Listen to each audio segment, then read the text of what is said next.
Hello everyone, welcome to part 4. We're now working on the tail section of the Super Tucano, and in this image you can see that I've prepped and primed all the tail part molds plus the canopy and cowl access doors with primer, and they're ready to be laid up once they dry off. Good morning all. All right, today we're working on the horizontal stabs, putting them together. Unfortunately, yesterday the shop lighting went out in the middle of filming, ruined everything, and it was too late to go back. So I'm just going to sort of recap on what I did. First of all, we laser cut these hinge plates and this stiffener plate. The hinge plates have holes already pre-cut in them by the laser for the Dubrow pin hinges. We have balsa blocks set back behind those. Everything's epoxied in with 5-minute epoxy to begin with, and then we'll back it up with goop. To get these setbacks, I made a template. It's a 1/4 inch plus some inches thickness, and that gives us a good spacing. So it just works like this. You just run along, leaves a line, glue it to the line. Everything's great. I make a lot of templates for things. I also refer to my drawing here. It's in my, I guess, lab book or build book. And it has all the information that when we did the very first layup, what we did, measurements, how much goop we use, and so forth. And that's the only way to do these things, unless it's a one-off, of course. But I produce multiple models from my molds, so I need to have reference. And then as we build one or two, we go back. If there's something we found better, we update the drawing based on whatever model we've built, and we end up with a pretty efficient build. So what I'm going to do today is sorry, backing up a bit. These excuse me, backing up a bit. These molds have been pre-trimmed flush. The PVA has been applied around the perimeter of these. Right now it's still drying a little bit, and what I'm going to do now is just mix up a bit of resin, place it into these for stiffness, so the horizontal stab doesn't like a sponge or a wallow or whatever, and it adds only a couple of grams, which is acceptable. So that's what I'm going to do now, and then we'll get back to the filming once I've done it. Okay, we've got all the goop on both sides. It's a little more flowy than normal because I need it to flow. So now we're just going to simply close everything up, and we'll clamper and line it up and close. First thing I'm going to do right away is start to flip it when I'm doing other things. I'm getting the clamps.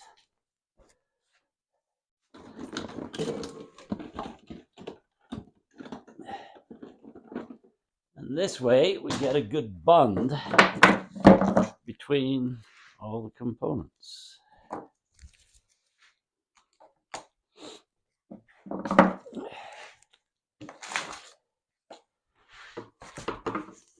So basically going to do a 2-minute flip because I made the goop a little runnier than normal, and that way it will flow, and we should get a really good weld or bond or whatever you want to call it. I guess I could have had all these clamps out and prepared a little earlier. But hey, that's show business. Okay, so we'll get these guys on, and then we'll start flipping, as in now, and dig up another clamp or two, and we should be good to go. Jeez, there we go.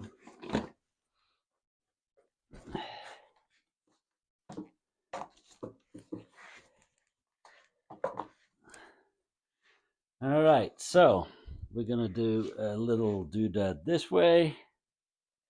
Oops.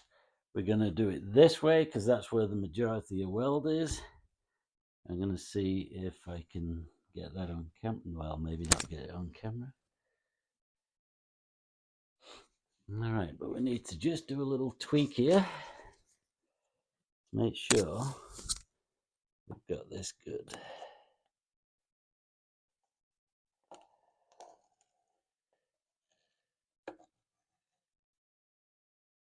And then once this is on, I'm going to run a Q-tip around here. Oops, we run out.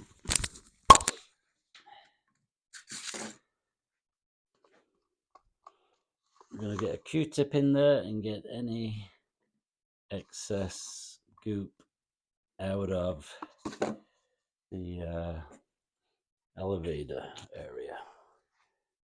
Otherwise, we could have a problem.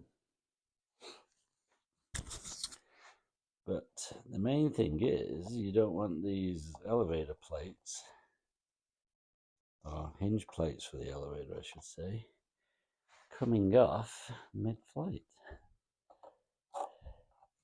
I don't think that would be good for us. Just run some down, nothing too fancy, and I do have epoxy on that section. However, we all know how that goes. Okay, couple of Q-tips. Get some clearance here. All right, here we go. There we go. Lovely. Just lovely. This should give us a good bond. Leaving an edge. It's kind of like silicone in your bathtub. You just want that little fillet around there. Then remove any excess that you don't need. Wipe it on your jacket or shirt.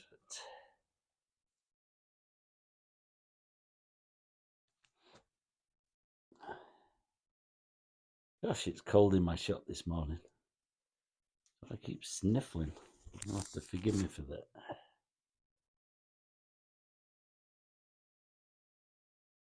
Okay, get most of it off with the Q-tips. Then we'll clean everything up with a shop towel. Because I definitely don't want anything interfering with these. Because these elevators, you're not going to see the control rods or control horns. Because they're going to be hidden inside the fuselage, which makes the build just a little more tricky, but no big deal. I'll show you how to do that in the next movie when we start to actually build this thing. And all will be revealed.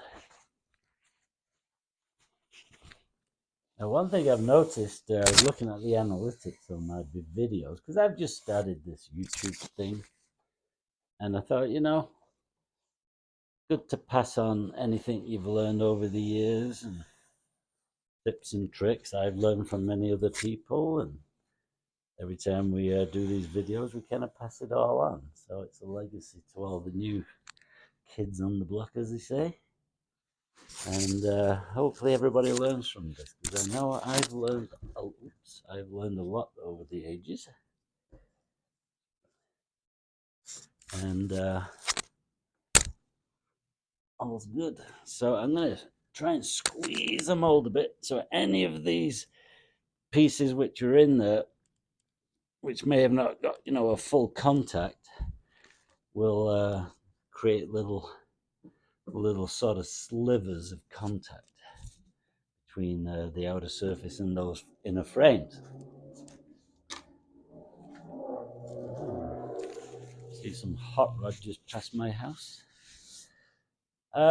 So there we are. So I'll just keep flipping this for a few more minutes, get some down in the ends, hold it up for a little minute, and you can sort of have an idea of how long it takes to flow by just whoops, by just going like this with your cup, because you can see whatever resin you've got left in there. See, I've got some splooge in there. I can sort of judge how much time I need to just hold these so I get a little flow into the joints. So it only looks like it's, like 30 seconds. Like I said, I did do this a little wetter than normal. And all looks to be good. But because I made these inch plates as light as possible, you can see I've got all these holes in. But the beauty of that, I can look right inside at all these lower joints and see that I've got pretty much, I'd say, a perfect bond. I'll try and get a photograph of those after. It's hard to do with video, but it'll show you how I've got it bonded and that. I can even see how these little things have made contact there. I think I'm going to drop a couple of blobs in there actually. Because I can see them, so there's no reason why not, just to get a little backup, just in case.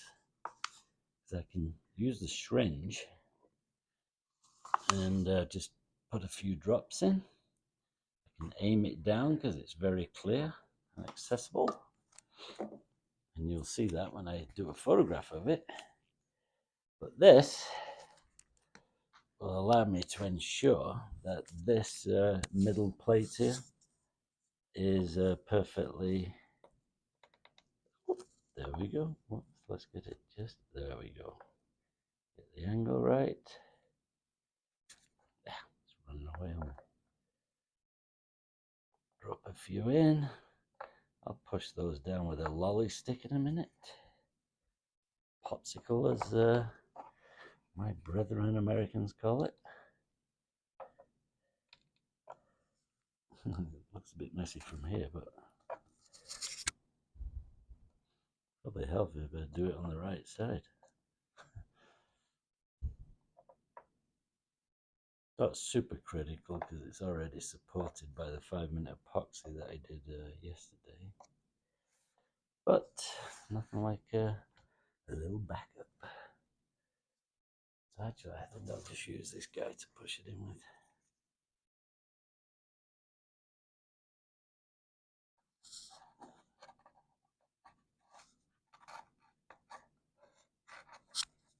There we go, yeah.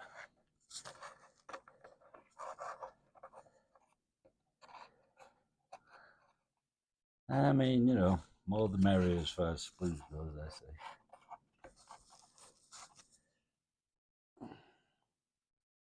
Yeah, that's doing it good. Good coverage.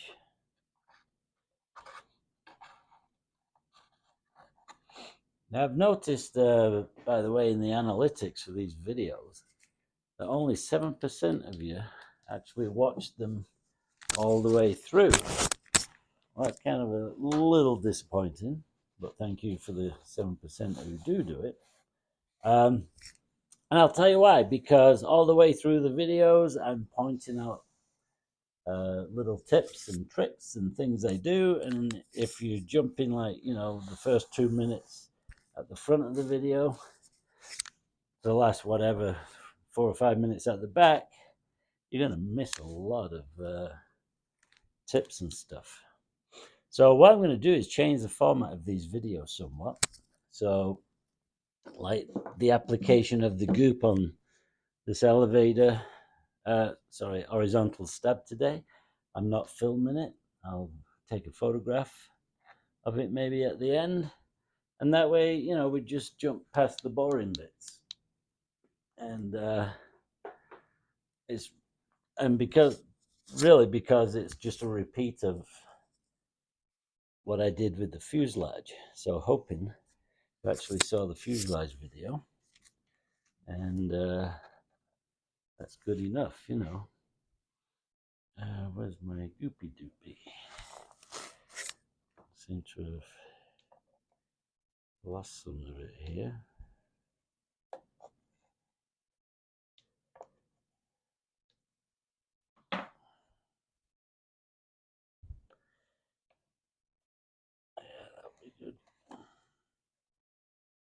by just compressing it like that, I'm actually getting little veins of goop between any spaces.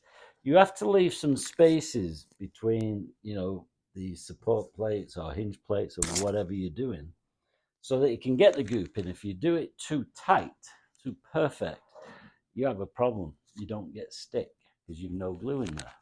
So anyhow, onwards and upwards. Right, now it's rudder prep time. So here's a little trick. I have to make some balsa blocks up, 3 of them, to put behind here, because this is where the actual hinges, hinge cavities go in. So what I'm going to do is first, before adding anything, I'm just going to put the molds together, key them in, just like this, and I'm going to check that there's no rocking, which there isn't. So the reason I'm doing this is when I put those balsa blocks in now, which are just going to be made as is, so to speak, if I get any kind of rocking, then that's meaning it's too thick and it's causing the molds to rock, and that's a no-no. So that's just one little trick. So now I'm going to make up the balsa blocks, install them, and I'll be back.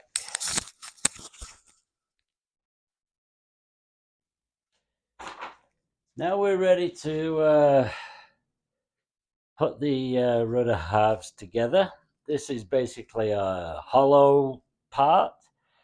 Other than these hinge balsa plates, there's nothing else. So a carbon strip, regular gooping, that's pretty much it. But because it's a small part, this is really good, very rugged. However, one of the problems with this mold is I can't see inside it. So I measured out, you know, the depth of this, the depth of that for that hinge, and guesstimated it. But you're never too sure because you have to cut a bit back. So what I do is I've gooped underneath these rudder blocks. Also added a little couple of dots of CA to lock them in place, so you know they're there. But what I'm going to do is use this clear Gorilla Glue. I think it's 3 or 4 times expansion. And what I'll do is put a fairly good amount on the top of this block here. Same with this one and that one. And what that will do will aid, and we'll put a bit there, where is it? There on top of this epoxy. Even though it's wet, it doesn't matter. Once it all hardens, everything's good to go. And a little bit on the face there, just a tiny bit. I don't want to get this on the actual mold itself, because this stuff will have great difficulty coming apart. Anyhow, now I'm going to just add the splooge around and then close them up. So we'll be back. This here splooge is all around now. Everything's good. But what I'm going to do, I know this is dodgy, but I'm going to just try and hit the Gorilla Glue with a tiny bit of water. I don't want to spray the whole thing because I'm going to have problems closing it then. But that'll cause it to expand. You can already see it actually starting to foam. And there we go. Same again. We'll put it like this for 30 seconds or so. I'm just going to put a blob of this onto something, and that will show me the flow rate of the goop, so I can judge how long to have it upside down. Won't take long, so we'll flip it. All right, so we'll clamp that, and then we're done with the rudder. And I think we'll leave the elevators to the next video because that gets a little more complicated because they're going to be hidden controls and so forth. So thanks for watching. Please click that button or ring those bells, click the button, subscribe, and we'll have more to come. Thanks so much. Bye-bye.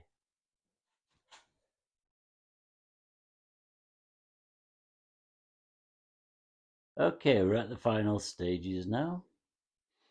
We're going to close up the elevators. We have the control rods in. These sit inside the fuselage tail, so you won't see them, which is cool. And they come out like this and on an angle into these control blocks. And we've got the elevator, what do you call it? Hinges. Those blocks are in.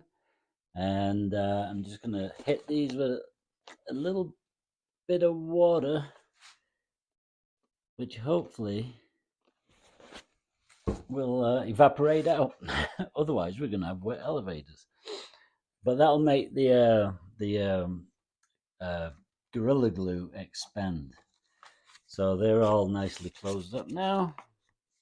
No rocking. They should be good. You notice I had to cut these out of the mold so that the control horns fit in.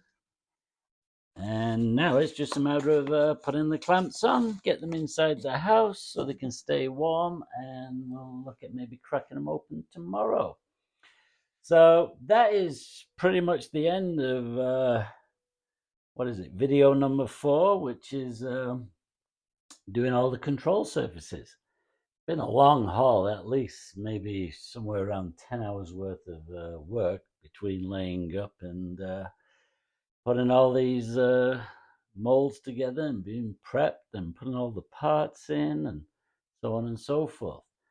So at the end of this series of all the control surfaces, and in other words, the whole fuselage, I'm going to do a video on, how long each section's taken, what it costs, what materials I've used, go into it quite in depth. So it could be a guide for anybody who's interested in that. Anyhow, hit those bells, the likes, and leave any comments, good or bad. Would love to hear from you and what you'd like to see.